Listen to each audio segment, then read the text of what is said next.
Takulandirani ku AMTV Malawi kuchimake kwa nkhani zenizeni. Ngati nkhani imeneyo kuno kulibe, dziwani kuti nkhani imeneyo ndi yabodza.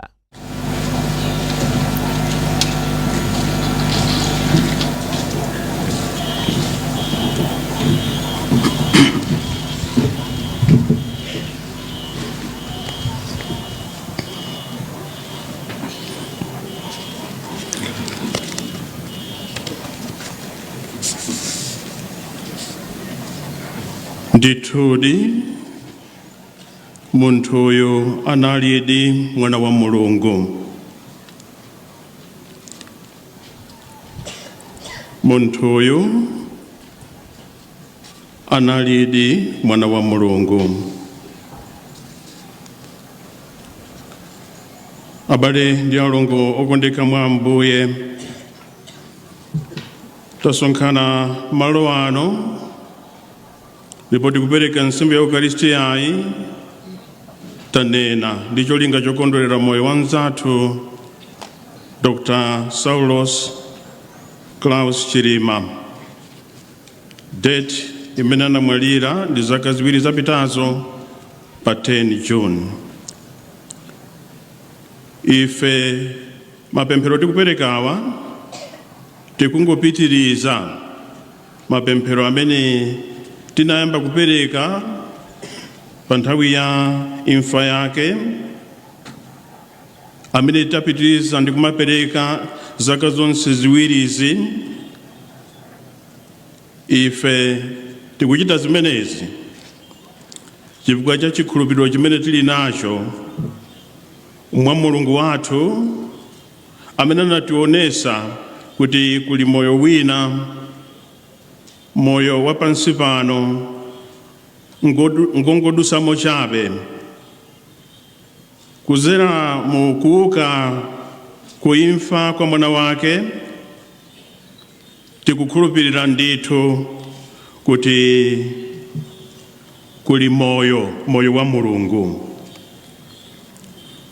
Tikunenanso kuti pa mapemphero pomwepa tikupitiriza kupempherera banja lake limene iye ankalikonda. Tikupempherera mpingo wa Eklesia Katolika umene iye anali ngati mwana mu mpingo umenewu, komanso mtumiki mu mpingo umenewu, amautumikira kwa toto moyo. Tikunenanso monga tamva pambiri paja kuti nthawi yomweyi tikupempherera dziko lathu la Malawi limene iyenso ankalikonda ndi kulitumikira mwatoto moyo. Patriotism zimene tazisanthula ngati mbali imodzi ya moyo wa Saulos. Tikuchita zimenezi usati chifukwa choti tifuna tingomupangira uyu amene tikumpempherera panoyu, koma kuti iye ndi moyo wake anationesadi poyera kuti amakhulupirira Mulungu, amakonda Mulungu, ndipo anali kuchita china chilichonse mwakhama kuti atumikire Mulungu ameneyo, kubanja, kuntchito, komanso kumpingo ndi kudziko. Kumbukani kuti pa zina zimene watisira, zimene iye amakhulupirira, ndi zochokera m'malemba oyera zimene timawerenga pa Luka mutu 17 ndi 10, kuti ndife antchito chabe. Tikukumbuka kuti nyimbo ina imene timakumbukira nawo mzathuyu Dr. Saulos Chilima ndi jaina yayimbidwa ndi St. Cecilia kwaya ya chikatolika ya ku Chiromoni. Mayamiko onse apite kwa chauta popeza ife ndife antchito chabe. Tinene izi kuti zimene ankakhulupirirazi ndi zimene ena mwa atumiki a Mulungu anakhalanso akusanthula ndi kuphunzitsa mabwino. Pano ndikutenga chisanzo cha Augustino woyera St. Augustine amene amakhulupirira kuti kutumikira Mulungu ndiye cholinga cha moyo wa munthu aliyense. Kutumikira Mulungu ndiye cholinga cha moyo wa munthu aliyense.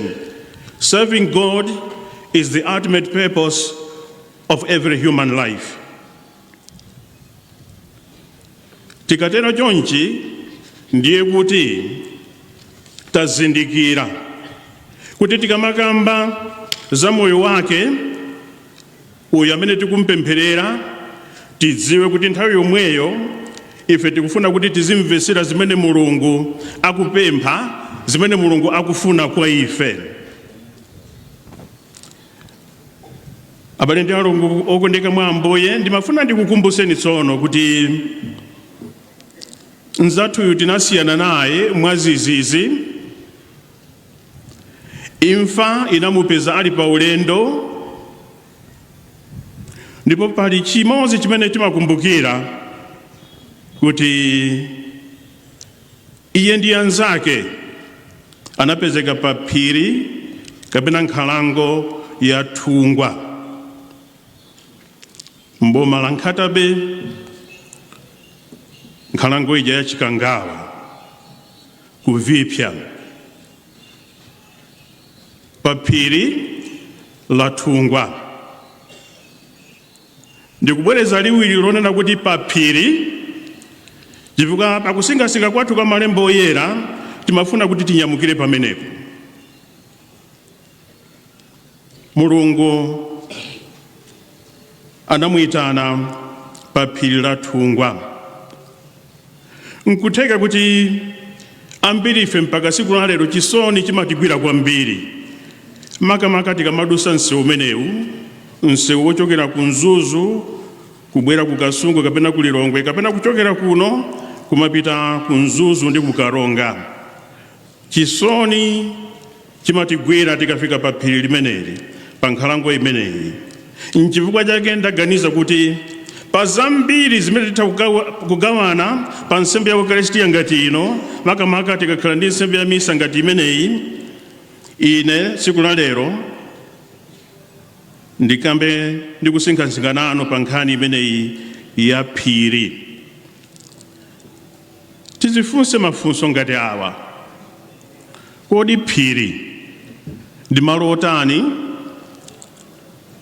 Kodi pa phiri tipatenge ngati malo atsoka? Chifukwa ndi pamene tinalandidwa m'bale wathu Saulos ndi anzake.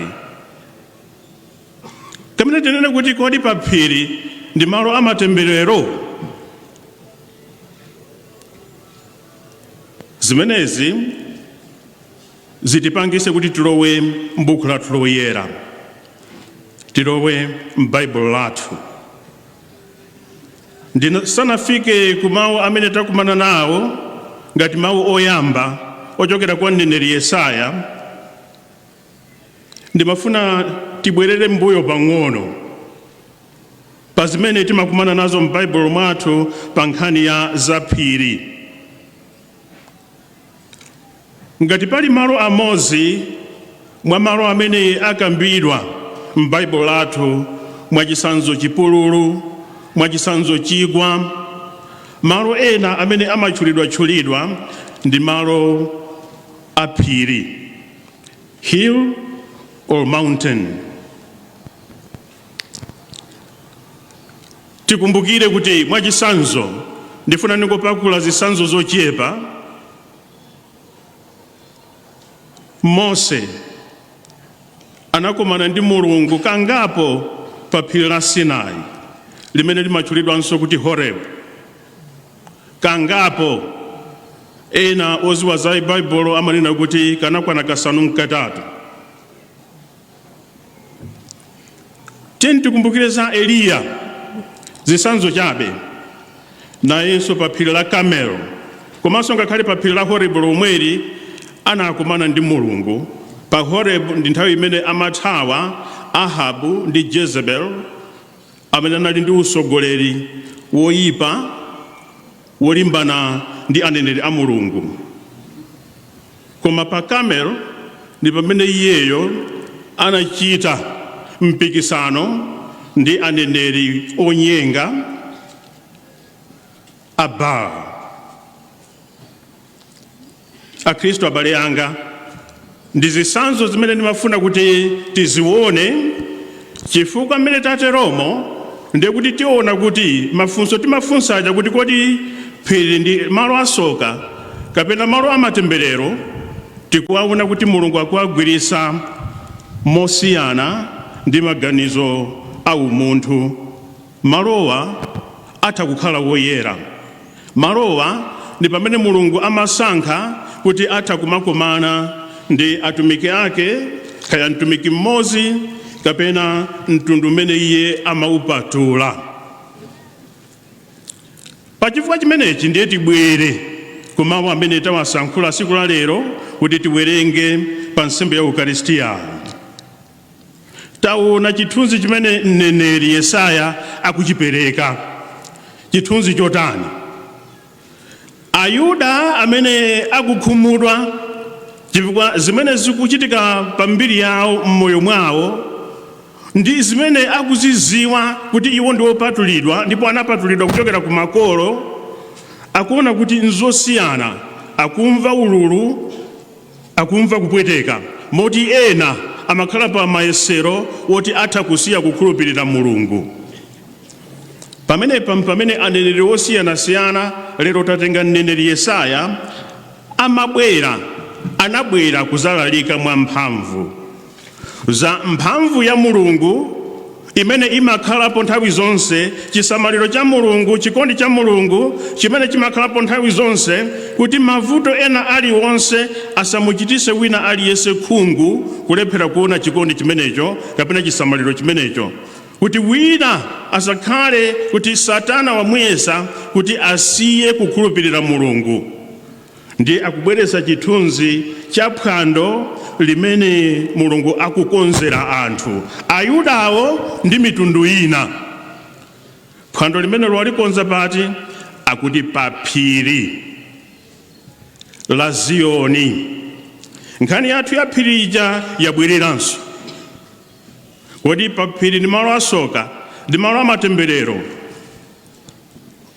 Akuti Mulungu wakonza phwando, akonza phwando, ndiye akufotokozera zimene zimakopa moyo wa munthu. Ndi akutcholapo za nyama, anaziwanso pali anthu ena okonda zolawalawazi, ndi akuyikapo vinyo kuti aliyense aone ndithu kuti ndi phwando. Ndipo pamenepo akunena kuti mitundu ya anthu ndi pamene azayambenso pano kutchulanso ndi mphamvu ndi chikhulupiriro dzina la Mulungu ndi zimene Mulunguyo amachita nawo. Saulos ndi anzake imfa inawapezera pa phiri la nthungwa. Kodi ndi malo amatemberero kapena malo asoka? Ife teta kumaganiza moteromo, koma maganizo a Mulungu ndi maganizo athu tiona kuti mwina nkofunika tikhalenso phee nkuona kuti kodi Mulungu amayenda nafe bwanji. Chisamaliro ndi chikondi cha Mulungu chimaonekanso ngakhale pa nthawi imene ikuoneka kuti tikumva zowawa. Ndiye samawu amenewo tikhale nawobe, chifukwa kulira kwa anzathu, kwa alire anzathu amene atisiya, nthawi zina kumatibwererabe m'maganizo athu. Ndizolakwika? Ayi, si zimene tikusinkhasinkha pano kuti wina ngati wamva chisoni tsiku la lero amene walakwisa ndiye kuti chikhulupiriro chake chachepa. Ayi, koma tikunena kuti pasamakhale polowera Satana, chifukwa Mulungu chisamaliro chake, chikondi chake chimakhalapobe. N'chifukwa chake tutawerenga mwadalanso tikanata kusankha mawu ambiri ofotokoza za imfa ndi mmene ife imfayo imatikhuzira. Ndiye tawerenga mawu achiwiri kalata ya Paulo woyera kwa Aroma. Nanga tizinenanso kuti chani? Tinganene zotani? Ndi chani chingatilekanise ndi mulungu wathu? Ndiye atanena zambiri, wanena kuti kwa munthu amene afuna kukhala ndi yankho lofunika ndizoti akumbukire imfa ndi kuuka kwa Ambuye Yesu, zimene zikuulula poyera chikondi cha Mulungu chotiwalira nthawi zonse. Kungotenga mwachidule mawu aja, chifukwa ndimafuna kuti zimenezi tizimvese bwinobwino mmene Paulo wazitambasulira, mmene timakhalira mbali imodzi ya dziko lapansi, mbali ina ya Mulungu imene tayamba kale kuyisatirayi. Tatenga mawu amene timawerenga, mwina takumbuka kuti ndi mawu amene tinayenera kumawerenga mwina Mulungu woyera, Holy Week, kapena munyengo ya Lenti. Ayi ndithu ndi mawu amene akutithandiza ngakhale siku ngati la lero. Ndimafuna kuti tionepo zinthu zingapo, zinthu zake ziti. Tabwereranso pa phiri, siku Horebu ku Sinai kuja, siku Kamelo, siku Ziyoni kumene tawerenga m'Baibulo mu Chipangano chakale, tili pa Gologota. Takweranso pa phiri, tili pa Gologota, ndi pamene tili ndi Mulungu.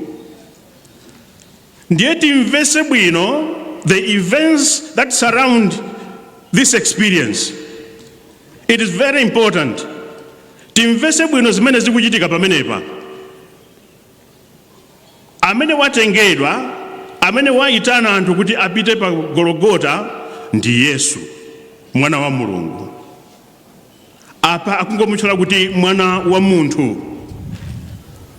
Iyeyo akupita pa Gologota apo kuti chikondi chomwe chija, chisamaliro cha anthu chifike pachimake penipeni. Ndiye timve mafunso aja amene timakhala nawobe, zija zimene tikunena kuti tikatisachenjere Satana amalowera pamenepo. Ndikukumbuka kuti mafunso amene timakhala nawo, wina akatisiya ndi funso longa zachitika motani, kodi Mulunguyo waloleranji kuti zotere zichitike? Funso limene limafunsidwa pa nthawi ya pa 10 June zitamveka kuti a vice president athu akuoneka kuti sakuoneka, kenako ndikumva kuti atisiya. Funso limodzi limene linafunsidwa ndilonena kuti Mulungu waloleranji. Ndiye muone kuti anayamba kufunsa funso limenelo ndi ndani. Ndiye tapeza mwayi pano tiphunzire chilankhulo china pali funso, Eloi, Eloi, lama sabakatani. Eloi, Eloi, lama sabakatani. Akufunsa funso limenelo si msilikali amene anali ndi Ambuye Yesu pa phiri la Gologota, akufunsa ndi Ambuye Yesu. Ndiye tanthauzo la mawu amenewo atanthauzidwa, akunena kuti Mulungu wanga, Mulungu wanga, kodi mwandisiyiranji?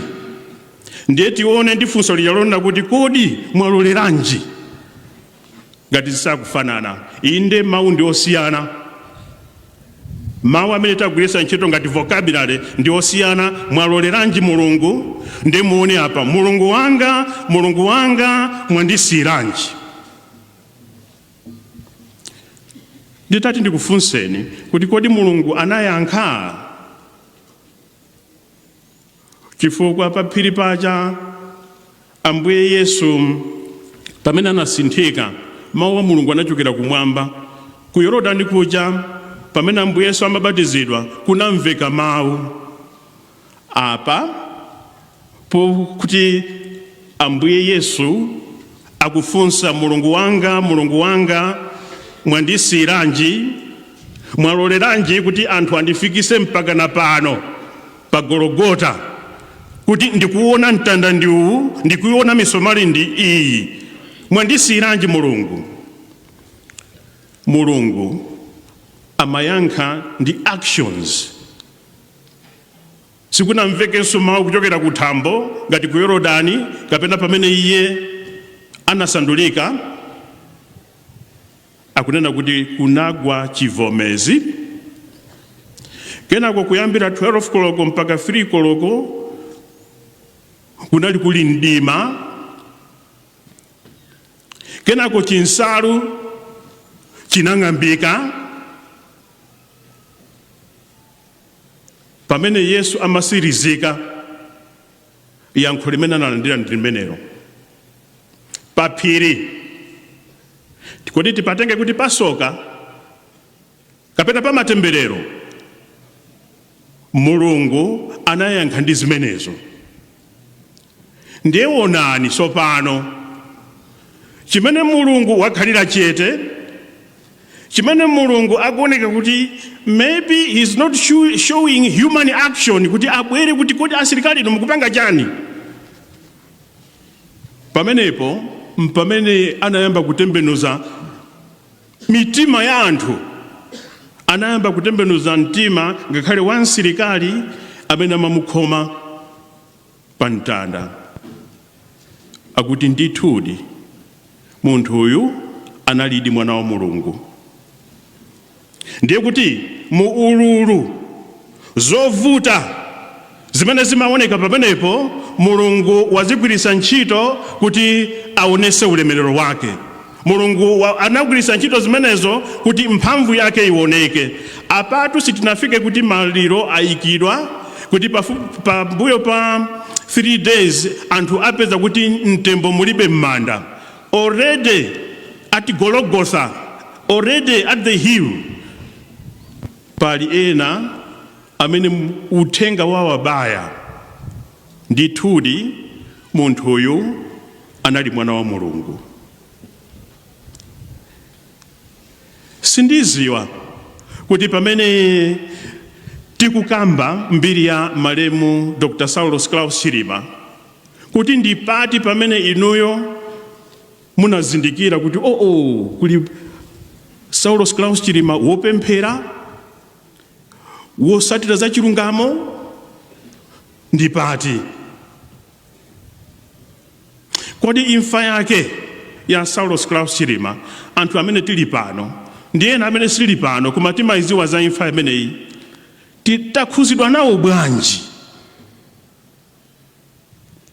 Kodi tikanena moona mtima, mawu awa onena kuti poyamba tisayike kwa Yesu mawu amenewa, tiyike pa nkhani imene tikusinkhasinkhayi, sizitatibwerere mu mtima kuti ndithudi uyu Saulos, tiyambire pa ameneyu, anali mwana wa Mulungu. Moona mtima, mwina imfa yake yalika koposa za zimene iye amakhulupirira, kusiyana ndi amene timakumana naye ku Coca-Cola, ku Carlsberg, amene timakumana naye ku Zen, ku Airtel, amene timakumana naye pa Ndale. Ndi nsembe za Ukarisia zingati zimene zinayamba kuperekedwa, osati somokakamizidwa, osati somwa show off, kungoziwa kuti uyu tikusowa kuti tikomane tizipemphera. Koma chimene chatichisa chimene ndi chani? Choti iyeyu anamzindikira Mulungu, iyeyu anamkonda Mulungu, ndipo iyeyu amatumikira Mulungu. Nchifukwa chake kubanja anakhalako chifukwa cha Mulungu. Tamva siku limene anadalisa ukwati wake mu September pa 29, 2007, anaziwa ndikupita kubanja ndikusowa Mulungu. Mosapeneka konse kuti kuntchito amakhala kukhulupirira Mulungu. Uyutu ngakhale mmene analowa mu Ndale anakalowa ndi Mulungu amene. Ena nkhope zathu tikuziziwa bwinobwino kuti Mulungu wathu mwina ndi wa Friday tikapita ku mosque, kapena wa Saturday tikapita kukachisi wathu, kapena wa Sunday. Kungochoka pamenepo zimene tichita ku nyumba, zimene tichita ku ntchito, zimene tichita pa Ndale zimakhala zosusira natu ndi baibulo. Nchifukwa chake safuna ngakhale kunyamula baibulo kupita nalo kuntchito kapena kupita nawo ku msonkhano. Uyuyu amene tikumpempherera siku la lero analengeza ndi moyo wake kuti uyu ndithudi ndi mwana wa Mulungu, kunena Ambuye Yesu. Ena fetanziwa Ambuye Yesu mbali ina chifukwa choona utumiki wa Saulos Chilima. Ine ndimapempha, ndimaganiza kuti kusonkhana chonchi nkwabwino ndipo tizipitiriza ndithu. Tikamva kuti pali mapemphero ngati amenewa tizibwera ndithu. Ndi zabwino tizimpempherera. Koma ndikuonanso kuti zabwino koposa timumvesere akutilozera Mulungu ndi moyo wake, tizimumvesera iyeyu akutilozera Ambuye Yesu wotipulumutsa. Chifukwa zimenezo ndi zimene Mulungu akufuna kuti tiphunzire, tisinthike. Tikamachita nsembe za misa ngati zimenezi ndikuphonya ndi zinthu ngati zimenezo kumuzi wa Mulungu, ndikupanga chiganizo chomukonda ndikumamutumikira, ndikupanga chiganizo chonena kuti uyu sindimachita naye manyazi ndimulengeza paliponse, ndiye mapemphero ngati awa azitha pomwe pano ngati mene achitira bakha, kulowa m'madzi kungotuluka kapakapa waumanso. Nchifukwa chake siku la lero tikunena kuti tigwirizane chiphunzitso cha mpingo. Tikamaliza nsembe ya Ukaristiyayi tipita pamene thupi lake lagona. Zili ndi chiphunzitso mu mpingo wathu wa Chikatolika. Sitingopanga mwa fashion kuti zikuoneka ngati zimaoneka bwino kuti nthawi nake tipite tikhale ngati tikudalisa. Ayi, zili ndi chiphunzitso chimene timachokera nacho pakulengedwa mu chifanizo cha Mulungu. Sitingodalisa wina akatati wapanga chiliza monga mmene anzathu ena amagulisira ziliza mtawuni mukhaya pakawale khaya kuchilimba, so mangopita ndi mazoera kuti zimene tiye ndingoziwaza. Ziliza zimene zili pa munthu amene thupi lake lili pamenepo ndipo iyeyo anakhulupirira Mulungu. Muona kuti katikisitu mwathu wa Chikatolika uyu amene amatitambasulira zambiri, pali tinene kuti mfundo ziwiri 2299 ndi 2300 zimene akufotokozera nchifukwa chani kuli kofunika kuti mpingo uzitenga nthawi kupitanso kumanda kukadalisa manda, kupita pamene pali chiliza kukadalisa chiliza. Chifukwa chake chachikulu nchonena kuti tikukadalisa thupi ili limene linagona pamenepo, limene linalengedwa mu chifanizo cha Mulungu. Munthu amene analengedwa mu chifanizo cha Mulungu, tiyeni tipange munthu wofanafana nafe, anatuluka pamenepo ndi bambo ndi mayi. Ndi bambo amene wakasamuka, mayi amene wakasamuka, pamene takagonesa thupi lake tiyeni tilipasebe ulemerero, chifukwa tisayiwale linali nyumba ya Mzimu Woyera. Nchifukwa chake mutatione tikupita kuti tikachite mwambo umenewu. Kenakonso timafuna kuti tisonyeze kuti akufa amene achoka pa dziko lapansi pano tasiyana nawo kuthupi, koma tidakalumikizana nawobe mmoyo wa uzimu. Ndipo tisakayike kuti pamene tili pano mzimu wa Saulos Chilima tili nawo limodzi, koma ukulumikizana nafe mu uzimu. Nchifukwa chake tikapita pamalo pamene thupi lake lagona, limene linali ngati kontena ya mzimu imenewu, ndikuti tifuna tilumikizane ndi mzimu umenewu. Komanso timafuna kuti nthawi yomweyo titeteze malo amene tamuyika munthu amene anali wokhulupirira, munthu wopatulidwa pamene analandira ubatizo, kenakonso amaukomesa moyo wake ndi masakramenti ena. Ndiye timafuna titeteze malo amenewo ku mphamvu zina ndi zina zimene ena mwa ino mukuziziwa, zonena kuti timafuna tizisewera pa manda ngati amenewo. Ndiye tikunena kuti anadalisidwa manda amenewo pomuyika, komanso lero tikadalisa chiliza. Palibe chance choti tikatenge zina ndi zina zosusana ndi Chikhristu kuti tizipita kumeneko sizikhala za tanthauzo konse. Tiyeni pamene tikuchita mwambo wa nsembe ya Ukaristiya abale ndi alongo mwa Ambuye timpempherere moona mtima ndithu, tipempherere banja lake, tipempherere mpingo wa Katolika umene anautumikira malo osiyanasiyana mozichepesa komanso mwakhama, komanso tipempherere dziko la Malawi. Tikhale ndi atsogoleri a mtima omwewu okonda dziko, tikhale ndi atsogoleri osogoza Mulungu kuti Mzimu Woyera aziwatsogolera pa zimene iwowo akuchita chifukwa akusogolera mtundu wa anthu. Tipemphere kolimba kuti ifenso tikazamasamuka pa dziko lapansi pano tizakhale tikusamuka mu njira ya imfa imene ikutulumikizisa ndi Mulungu. Ndithudi munthu uyu anali mwana wa Mulungu.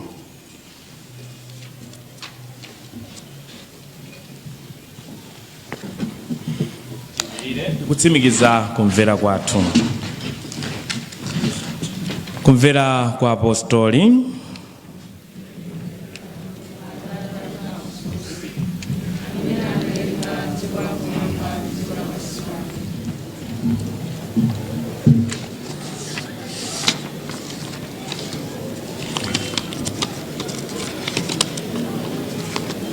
You will also allow me to recognize just a few people.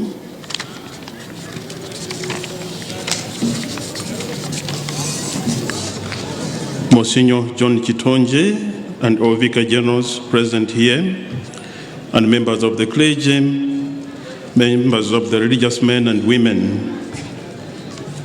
Honorable Brighton Saka, SC, Minister of Education, Science and Technology, representative of His Excellency Professor Arthur Peter Mutharika, President of the Republic of Malawi. Your Honor, Dr. Jane Ansa, SC, JA, retired, Vice President of the Republic of Malawi, and Your Excellency Dr. Joyce Banda, former President of the Republic of Malawi, and Chief Justice Richard Banda, retired.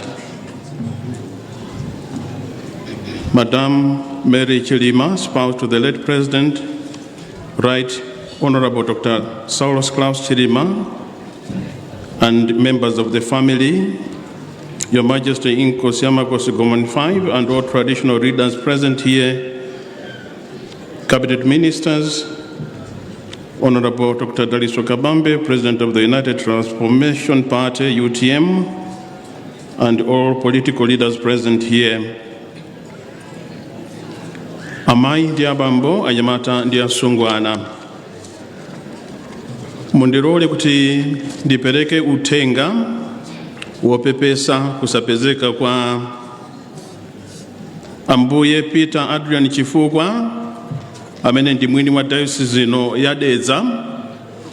Ndikudziwa kuti utenga umenewu wafika kale, unapita kale kubanja la Achilima, pamene amapempha kuti siku la lero Ambuye Peter Chifukwa asogolere mwambo uno. Iwowa sali malo ano chifukwa choti sali mu diocese ino, apita kukagwira ntchito zina za mpingo kunja kwa dziko lino. Ndi mpofunika kuti ndipereke utenga wopepesa umenewu, an apology from him, otherwise ndiwo amene anayenera kusogolera mwambo uno siku la lero. Mundirole kuti ndithokoze akubanja amene akupitirizabe kuphunzira kuchokera kwa Dr. Saulos Chilima kuti Mulungu alipo, tizinkhulupirira Mulungu, ndipo akuonesa zimene zakubanja chifukwa nthawi ndi nthawi kuphatikizapo siku la lero anapempha nsembe ya Ukaristiyayi kuti iperekedwe. Ndiye zimene amalankhula akubanja komanso Mayi Mary Chilima nzoona kuti chiphunzitso chimene malemu Saulos awasira chikubereka zipaso, ndipo tikupereka zipatso kuyambira kubanja kumeneko. Timafuna tikulonjezeni kuti ngakhale pamene inu simunatipemphe kuti pakhale nsembe ya misa imene tikuchitira limodzi, ife kumpingo tili nanu limodzi, timaperekabe nsembe za Ukaristiya, timaperekabe mapemphero, kupempherera mzimu wawo, kupempherera inunso akubanja, komanso kupempherera monga ndanena mpingo ndi dziko limene linasiyana ndi Dr. Saulos Chilima. Mundilole kuti ndithokoze kwambiri a pastoral coordinator akuno Bambo Kalemba mogwirizana ndi ansembe aku administration ku diocese ino ya Dedza, komanso Bambo Mfumu apano pammanyenga, asistere a brother amene amakonzekera limodzi ndi akhristu eni ake amu diocese ino ya Dedza, komanso makamaka pano pa parish ya Nsipe. Taona kuti pano tapemphera bwino chifukwa kukonzekera kwanu munayikapo nthawi, munayikapo luso. Zikomo kwambiri inu amene masogolera kukonzekera tsiku la lero. Mundilole kuti ndiyamikire a brother, a sister, ansembe amene achokera diocese ino komanso achokera ma diocese ena m'Malawi muno chifukwa choti apezeka pano. Tamva kale utumiki umene Bambo kapena Dr. Saulos Chilima amaonesa kumpingo. Tamva kale ubwenzi umene amamanga ndi anthu osiyanasiyana. Tifunanso inu mudziwe anthu onse muli pano kuti ena mwa abwenzi awo anali atumiki a Mulungu. Madayosisi osiyanasiyana ngakhale kumene iwo osanakhalise kuti ndi banja lawo mwina akugwira ntchito dayosisi imeneyo. N'chifukwa chake kuyambira pa nthawi imene ngozi inachitika pa 10 June 2024 mwakhala mukuona kuti atumiki a Mulungu ali pafupi ndi banja limeneli kupereka mapemphero osiyanasiyana, osati chifukwa chakukondera kuti munthu anali vice president, koma kuti mwa Dr. Saulos Chilima timamuonamo osati mtumiki chabe komanso mzathu. Anthu amene abwera pano, ansembe, asistere, a brother, ndi umboni wa ubwenzi umene Dr. Saulos amaumanga ngakhale mchalichi kapena kuchalichi. Tifuna tiyamikire zoona akuboma chifukwa chogwirana manja ndi akubanja kukonza chiriza chimene chidalise tsiku la lero ndi ulemu umene mwachita m'malo mwa Malawi. Chifukwa si Malawi ena aliyense kuyambira kuchitepa mpaka kunsanje amene akanatha kubwira ndi kumakhala ku misonkhano kapena nkumapereka maganizo oti pakhale chiriza ndipo chirizacho chikhale motere. Boma mumayimirira munthu ena aliyense. Tiyamikire ulemu umene mwapereka kubanja komanso makamaka ulemu umene mwapereka kwa Dr. Saulos Chilima. Tikuyamikireninso kuti munatenga mbali yayikulu monga tamvera pokonzekera mwambo wa tsiku la lero umene wayamba pa chithime ndi nsembe ya Ukaristiyayi kena kuti kadalisa. Zimenezi ndi zimene zikufunika mdziko ngati muno.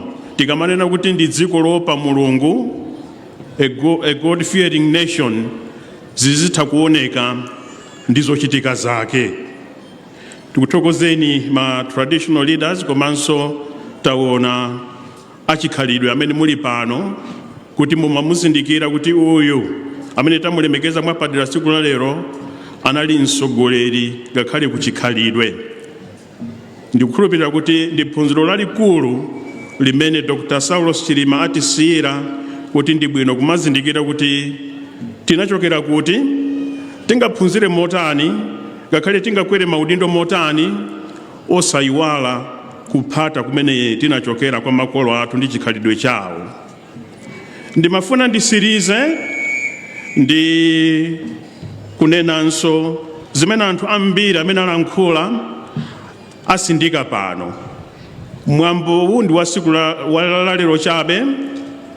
Nsembe ya Ukaristiya timaliza, pambuyo pake tikadalisa chiliza, tibwerera kumene tachokera. Koma tisayiwale kupempherera mzimu wa Dr. Saulos Chilima nthawi zonse.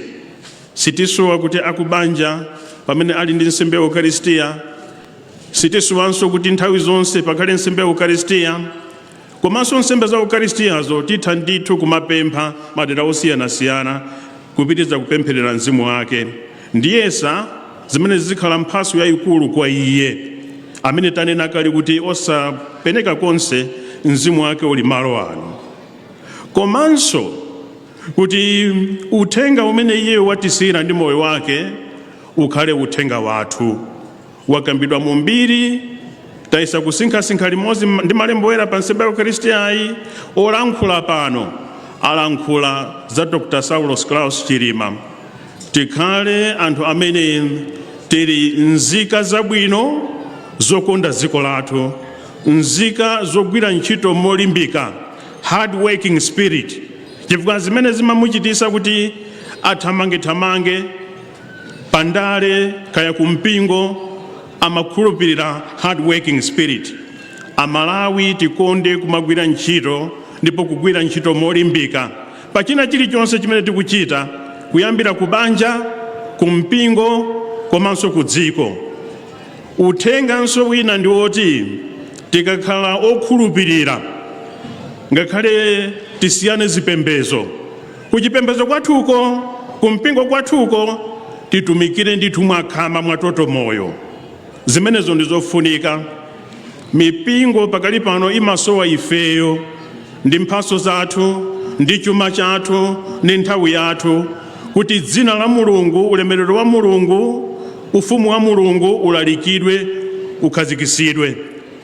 Iyeyu ngati Dr. Saulos Chilima watisonyeza kuti kumpingo ndithu tena kutumikira. Ndikupempheni akhristu amene muli pano, komanso ngakhale azipembezo zina, perekani nthawi yanu, perekani chuma chanu, komanso luso lanu kuchipembezo kwanu, kumpingo kwanu. Phunziro limene tifunanso kuti tisalisiye pano nchonera kuti achinyamata Malawi tikamamuona muziwe kuti tili nayebe mpaka kusogolo kuno. Osangochita zinthu zondikomera ine siku la lero, osangochita zinthu zimene ineyo ndingatchuke nazo ndizosokoneza zimene, koma kumafunira Malawi zabwino. Uyu mwamva Dr.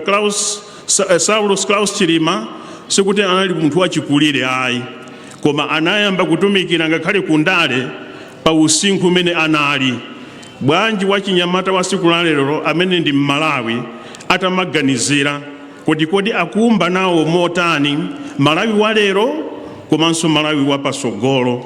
Ine ndikukhulupirira kuti zimenezo ndizofunika kwambiri kuti tiphunzire kwa mnyamata uyu amene Mulungu amuyitana adakali mnyamata koma atapanga chigawo chake kapena atapanga mbali yake. Ndimafunanso kukamba izi kuti banja, ife amene tayitanidwa kubanja, ndi kumene kungachokere nyonga zoti titumikire bwino mpingo komanso titumikire bwino dziko. Ife amene timakhala ndi mwayi umene wokhala kubanja, bwanji kumamukonda mwamuna wathu, komanso kumamukonda mkazi wathu, kumakonda ana athu, ndi kumapasa zisanzo zabwino, kuphatikizapo kuopa Mulungu.